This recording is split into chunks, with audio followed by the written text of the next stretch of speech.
salaamaaleykum mbokk téléspectateur u Malikia TV leeru Maodo comme niñ leen ko waxee rek ñu ngi fii ci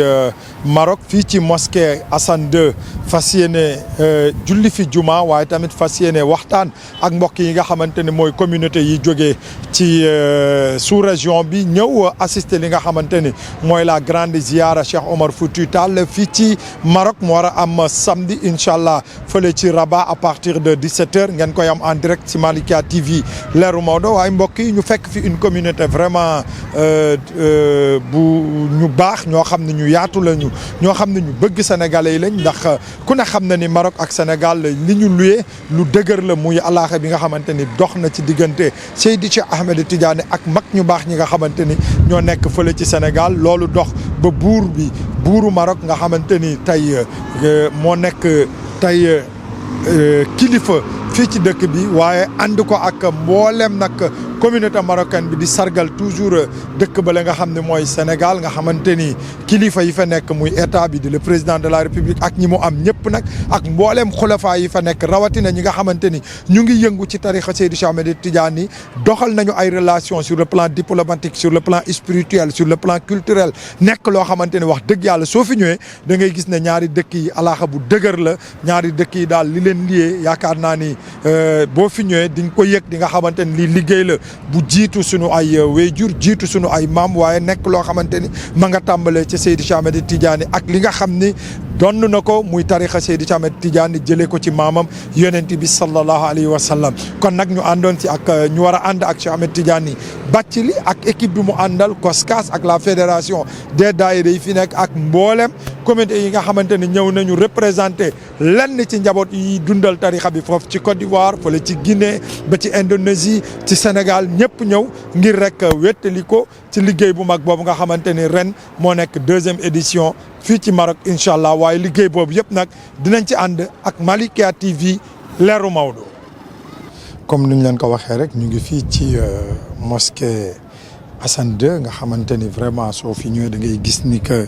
liggéey bu am solo bu ñu ko liggéey tabax ko ci biir géej gi waaye boo xoolee da ngay xam ni c'est à coût de centaines de milliards ndax li nga fi gis ci taar gis ko fi ci liggéey bu am solo bi nga xamante ni liggéey nañu ko juma di ñu mel nga xamante ni bokk na ci ni gën a mag ci àdduna bi ci la bokk ñu am chance su ànd ak équipe bu Malikia TV ñëw ci wàccaayu ziara El Hadj Omar Foutiyou Tall bi nga xamante ni suba lay am fële ci Rabat ànd ci ak l'organisateur principal muy Cheikh Ahmed Tidiane Bathily ak ñi nga xamante ni tey ñoo yore COSCAS bi fii waaye nag ak tey délégation yi nga xamante ni ñu ngi bàyyi ko fële ci Côte d'Ivoire muy Serigne Idrissa Ouattara ak nga xamante ni c'est le fils de l'imam de Zawiya de Fès ñooñu ñëpp ñu ngi fi toog ñu ngi ànd aussi avec le maire de Bargny c'est Djibril Faye nga xamante ni ñoom ñëpp ay mbokku taalibe lañ ñëw fii kon nag dañuy bàyyi ak l'organisateur principal muy njaboot Cheikh Omar Foutiyou mu ñëw ci nuyu ak dalal ñi nga xamante ni tey ñëw nañu pour wuy si programme bu mag boobu. asalaamaaleykum ñu ngi nuyu ñëpp waa Malikia TV di rafetlu jotaay bi ak teewaay bi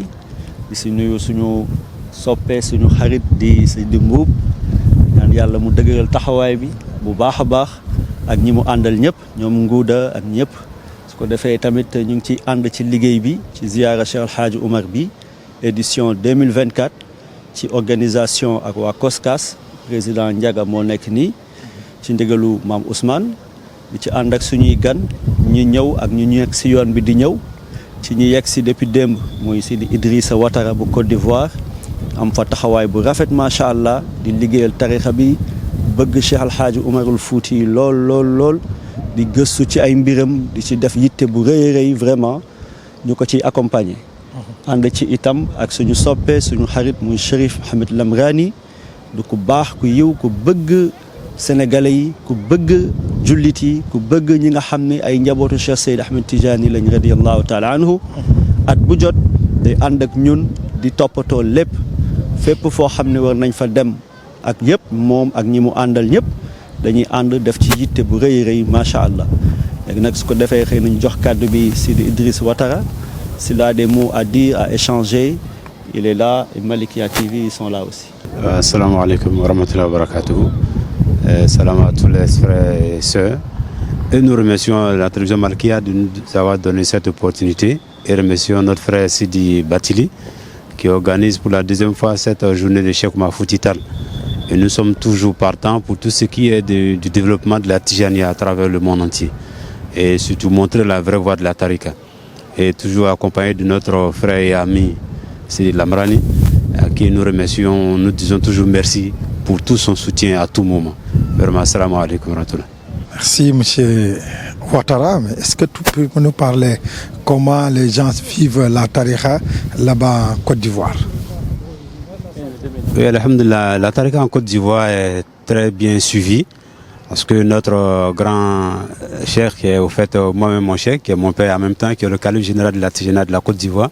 qui est le cheikh Moustapha Sonta. Là-bas, on organise la Tijania de la façon, en tout cas, la plus traditionnelle possible. Voilà, parce que nous pratiquons la Tijania selon la manière dont c'est pratiqué carrément ici, au niveau de la Zawiya de Fès. Et donc, c'est notre base qui est là. Et tout ce que nous faisons, c'est en référence à tout ce que Cheikh Ahmad Tidiane a dit. Et donc, la Tijania est bien suivie en Côte d'Ivoire. Et son développement aussi est constant. Voilà, c'est vrai qu'il y a plusieurs tendances, mais le développement de la Tijania de la Côte d'Ivoire, c'est constant. Et donc, alhamdoulilah, on remercie Dieu et on prie Dieu que ça aille toujours de l'avant. Et nous souhaitons même vous inviter certainement dans d'autres éditions là-bas, surtout le shérif, et aussi la télévision Malikia au niveau de la Côte d'Ivoire. Vraiment. C'est intéressant le fait qu'ils nous disent que la tariqa Tijania est pratiquée en Côte d'Ivoire avec beaucoup de philosophie, mais aussi l'enracinement qu'ils expliquent, parce qu'il y a beaucoup de tendances, mais ils sont restés enracinés de par les valeurs que Cheikh Ahmed Tidiane Chérif nous a enseignées. Ça, c'est intéressant et c'est à découvrir là-bas en Côte d'Ivoire. Maintenant, on va laisser à M. Lamrani de nous parler de 2 mots au moins. Bismillah ar-Rahman ar-Rahim, wassalatu wassalamu ala ashrafil mursalin, Sayyiduna Muhammadin wa ala alihi wa sahbihi wa sallam taslima. بداية تشكراتي لهذه القناة مالكيا تيفي أن حضرت لتتبع هذا اللقاء الذي سوف يقام للمرة الثانية في أرض المملكة المغربية الشريفة، والتي يترأسها أخونا سيدي باتيلي حول الطريقة التيجانية، والتي كما نعلم بأن الطريقة التيجانية هي طريقة العبادة، طريقة التقرب إلى الله سبحانه وتعالى، وطريقة معرفة الله. والحمد لله كلنا يعرف أن الطريقة التيجانية منبعها في المغرب، وخصوصا في فاس الحبيبة، فاس المحروسة من كل باس،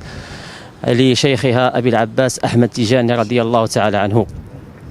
ومن كرامات هذه الطريقة التيجانية أنها جمعتنا الآن في هذه المعلمة التاريخية، هذه المؤسسة الدينية مسجد الحسن الثاني، الذي تشرف الأحباب من الكوت ديفوار، من ساحل العاج، من السنغال، للصلاة في هذا المسجد تبركا ولمعرفة الحمد لله أننا في هذا البلد يرحب بكل المسلمين من أقطار العالم. فمرحبا بكم في المغرب بلدكم الثاني. كذلك أود أن أشير إلى أننا جد سعداء بحبكم لبلدكم الثاني وبحبكم لهذا المغرب. وإن شاء الله سأقول عبر هذه القناة لجميع المسلمين عامة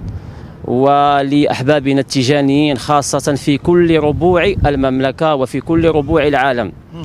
فنحن نريد أن نتقرب إلى الله سبحانه وتعالى. والله سبحانه وتعالى ماذا قال؟ إنا خلقناكم من ذكر وأنثى وجعلناكم شعوبا وقبائل لتعارفوا إن أكرمكم عند الله أتقاكم. والطريقة التيجانية تعلمنا التقوى، والتقوى أين تكون؟ تكون في القلوب. فالحمد لله أن جمعنا الله سبحانه وتعالى في هذا اليوم المبارك، في هذا اليوم الجمعة، وإلى إن شاء الله إلى لقاءات أخرى إن شاء الله. في المساء لدينا إن شاء الله ذكرى الهيللة، هيلة الجمعة في زاوية باب مراكش بالدار البيضاء. ثم غدا إن شاء الله سيكون حفل كبير جدا للتعريف أولا بالطريقة التيجانية، ثانيا بشيخنا وحبيبنا سيدي عمر الفوتي رضي الله تعالى عنهم.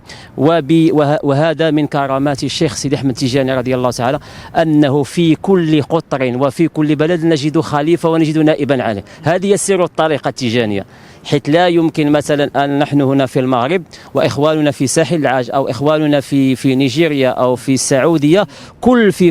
في كل من زمان هناك رجالاته. فهذه العظمة، ولكن يبقى شعارنا لا إله إلا الله سيدنا محمد رسول الله. والسلام عليكم ورحمة الله تعالى وبركاته. kaanaani booy déglu li muy wax sax da ngay xam ne mu ngi lay wan ni tarixa bi gox boo dem ci àdduna bi di nga fa fekk ngënk ko Cheikh Ahmed Tidiane bu fa nekk ñoo xam foo mën a ne ci àdduna, waaye dafa nekk loo xamante ni tarixa bu universel la foo dem ñu ngi koy pratiquer. waaye nag tey dafa jot ñu àndandoo Côte d'Ivoire, Nigéria, Sénégal, Maroc ñëpp ñu àndandoo Guinée def benn say pour montrer li nga xamante ni mooy taaru tarixa bi. ndax wax na ko tarixa ibaada la boo xamante ni dafa am ay pratiques yoo xamante ni dañu koy wéyal di ko jox, te leeru tarixa dëgg li koy dundal du nombre bi, mais li koy dundal mooy awraat yi nga xamante ni Seydi Cheikh Ahmed Tidiane jëlee na ko ci maamam, mu jëlee ko ci Jibril, mu jëlee ko ci sunu borom subhaanahu wa taala. loolu nag yaakaar naa ni ñun loolu la ñuy ñëw di dundal ci daje bi nga xamante ni tey moom la ñu invité fii ñu ñëw ngir bokk ko ak mboolem communauté yi nga xamante ni dinañ ci teew. waaye nag yàlla maire de Bargny qui est là muy monsieur Djibril Faye nekk un homme très généreux, moom tamit loyal, engagé ci li nga xamante ni mooy wàllu tarixa bi. ñu bàyyi ko rek mu joxe partition. auzu billahi mina sheytaani rajim bismillahi rahmaani rahim. Ginnaaw bu ñu sant yàlla julli si yonent bi sallallahu alayhi wa sallam, ñu ngi sant suñu borom bu baax a baax bi ñu may wér ak kantan ba mu ñu mën a teew fii nga xamante ne mooy Casablanca ci ñëw si ziar international bi nga xamante ne dañ koy def jëmale ko si Cheikh Omar Foutiyou Tall. muy loo xamante ne lu am solo la si ñun ñi nga xamante ne taalibe gi dafa nekk si ñun, muy loo xamante ne dañ ko doon suñuy baay tey aussi ñu nekk ci nàmpatal ci li nga xamante ne mooy suñu njaboot. ziar boobu nag nekk ni ziar bu am solo boo xamante ne bi ñëwee dal nañu Casablanca fekk fi dem aussi yeneen compatriotes yoo xamante ne ñoo bokk Afrique de l'Ouest ak li ko wër yëpp pour mën a dundal li nga xamante ne mooy tarixa Tijaaniya. Donc yaakaar naa ne si cérémonie yi tàmbali nañ ko depuis démb fii si Casablanca, war nañu jaar fu si mel ni Rabat, war nañu jaar fu si mel ni Fès. Loolu nag mën nañu lul sant yàlla ci loolu, di gërëm suñu wéjur yi nga xamante ne ñooñu taatan ci li nga xamante ne mooy diine l'islam, muy diine boo xamante ne mooy li nga xamante ne moom la ñu amuñu lu ëpp loolu, muy loo xamante ne dañ si yaakaar teraanga àddina, yaakaar si teraanga àllaaxira. Di ñaan suñu kilifa yi nga xamante ne aussi ñooñu ci nàmpatal yàlla na yàlla yokk seen leer, yàlla yokk leen seen leer, ba leer boobu yàlla wasaare ko suñun ñi nga xamante ne ñooy taalibe yi, toftal ko suñu njaboot ba yàlla defal ñu jàmmi àddina ak jàmmi àllaaxira. Di gërëm Abul Abbas mi nga xamante ne tey bu ñu fi teewee tey yàlla ak invitation am la, te yaakaar naa ne yoonu diine ku la ci woo rek dimbali na la,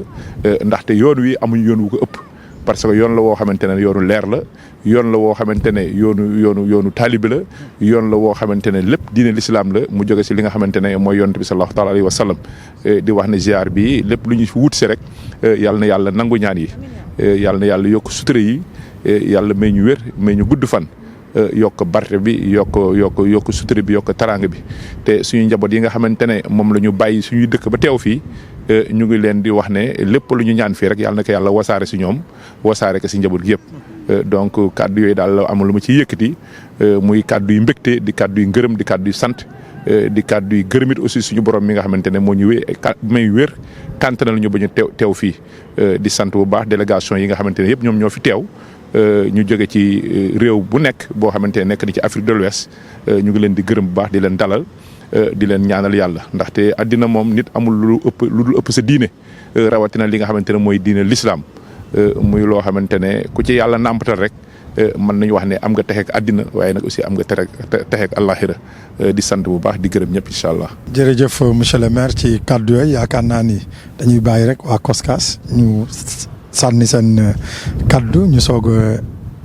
wëyal yeneen programme incha allah. waaw asalaamaaleykum wa rahmatullah.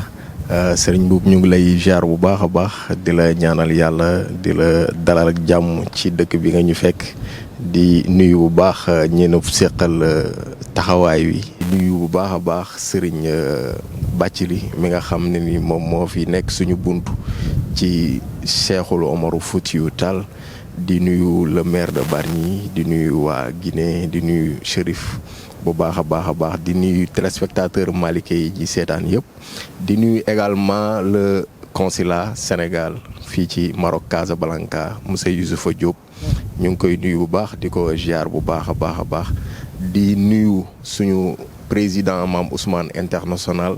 national et international mi nga xamante ni moom moo ñu jox ndigal pour ñu am taxawaay bii nga xam ne ñu ngi koy am fii ci Maroc ak suñu président organisation Papa Khalifa Niang bu baax a baax a baax comme ni ko vice président waxee woon démb rek di Serigne Khalil Soumaré wax dëgg yàlla bi ñu tollee ci liggéey bi Serigne Bathily da cee def jéego yu am solo génnee disposition wu transport boo xamante ni nii mettre na ko à notre disposition ci waa COSCAS defal ko aussi tamit mbokku dawaayir yi fi nekk yëpp subventionné transport bi ba nga xam ni dem bi ak ñëw bi dina yomb ci ñëpp loolu ñu ko ci sant bu baax a baax di ko ci gërëm di gërëm aussi équipe COSCAS bi nga xam ni moom la ñu àndal suñu buntu nag ci Bathily mu ngi jaaree woon ci soxna Khady Fall di présidente COSCAS di doom ci Mame Ousmane wax dëgg yàlla bi ñu amee contact mu yombalal ñu yëpp macha allah.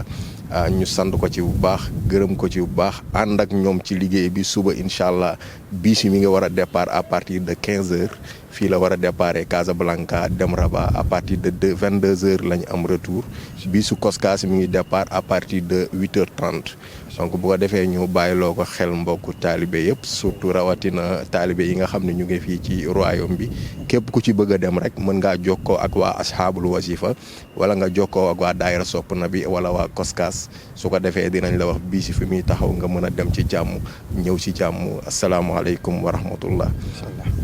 jërëjëf monsieur Ndiaye ci kàddu yooyu nga xamante ni yëkkati nga ko au nom du COSCAS mu mel ni kon mbokk yi ñu ngi ci wàccaayu journée Cheikh Omar Foutiyou ziara Cheikh Omar Foutiyou fii nga xamante ni mooy Maroc ñu war ko defee fële ci Rabat incha allah suba dégg ngeen li mu wax loolu yëpp nag di ngeen ko am sur Malikia TV leeru Maodo en direct incha allah kon nag ñu fas yéene ànd ak yéen ci yeneeni programme ci kanam tuuti jërë ngeen jëf.